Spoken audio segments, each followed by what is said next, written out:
This is an autofiction, 4 Snapshots of a Creek, which is included in my new collection of memoir pieces, autofictions and short stories, Remembering Richard and Other Tales of Unease, about the unease which lies just below the surface of life.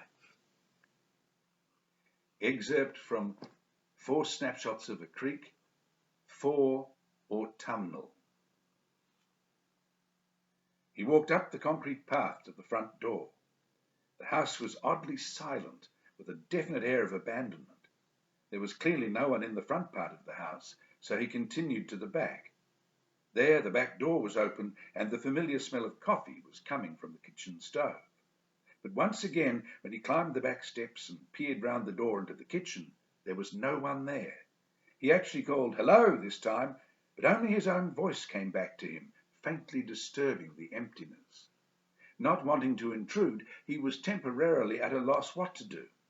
He stood for a moment at the top of the steps, taking in the overgrown orchard, which was a tangle of unpruned branches and falling leaves, then proceeded down the garden path, calling tentatively ahead of him, "Hello, hello." To his relief, there were noises from the bungalow, and Dad's head peered around the door. He rubbed his eyes and rumpled the curly greying hair on either side of his bald dome. He'd obviously been asleep. Sam couldn't believe how small he looked, or how vulnerable. But his face, which was sad at first, lit up when he saw Sam. "Sam," he cried out, "how good to see you. We haven't seen each other in such a long time. How are you keeping?" "I'm well, Dad, thank you. And how are you?" "I'm well," even though he didn't particularly look it. "Here, let me have a look at you." He seized Sam by the shoulders in an unfamiliar gesture and looked at him appraisingly. "You know, you remind me so much of your mother. How is Mum, Dad?" "I don't know. She never communicates with me." "You mean you haven't heard from her?" "Not for a while." Dad abruptly lost interest in the subject. He dropped his hands from Sam's shoulders. "Well, come and have a coffee," he said, moving around him in the direction of the house. "Or better still, a beer." They took a beer each from the fridge and sat around the kitchen table, talking.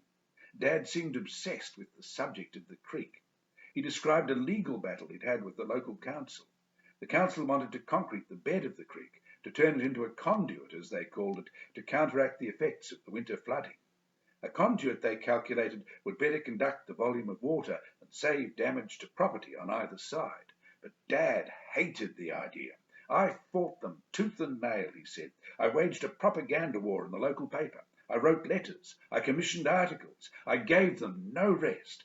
Finally, I had them on the ropes. And then came the coup de grace." "What was that, Dad?" Sam tried to appear a bit more interested as he started to feel the relaxing effects of the beer. No, come and see," Dad said. He suddenly rose up, taking his beer with him, and headed down the back steps. Sam followed him dutifully. The orchard and the vegetable garden were revealed as even more sadly overgrown, given time to examine them. When he passed the garden bed where he'd buried the eels that hot summer day, Sam winced. "Here, have a look at this," said Dad proudly. Sam looked. He gaped. "They wanted to take everything out and have it smooth, just like a ditch," said Dad, "but I refused to let them. I loved those rapids. I didn't want to lose them. The sound of them in the night is magical. Apart from anything else, they remind me of your childhood. Do you remember how you boys used to play in them?" Sam could only nod dumbly. "I did some research. I consulted lawyers. I found out that our property rights actually extend to halfway across the creek. I threatened to take the council to court. I threatened to sue them if they tampered with my property. In the end, we reached a compromise.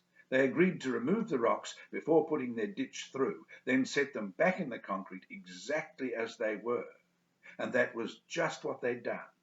The evidence was laid out in plain view before Sam's incredulous eyes.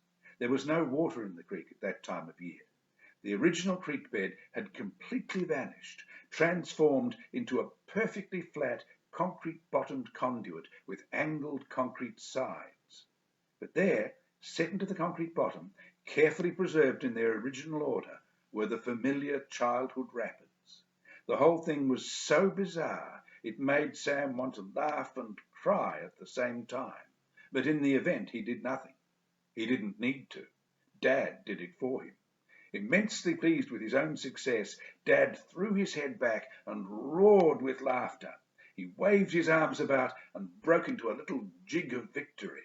It was the first time Sam had ever seen him dance.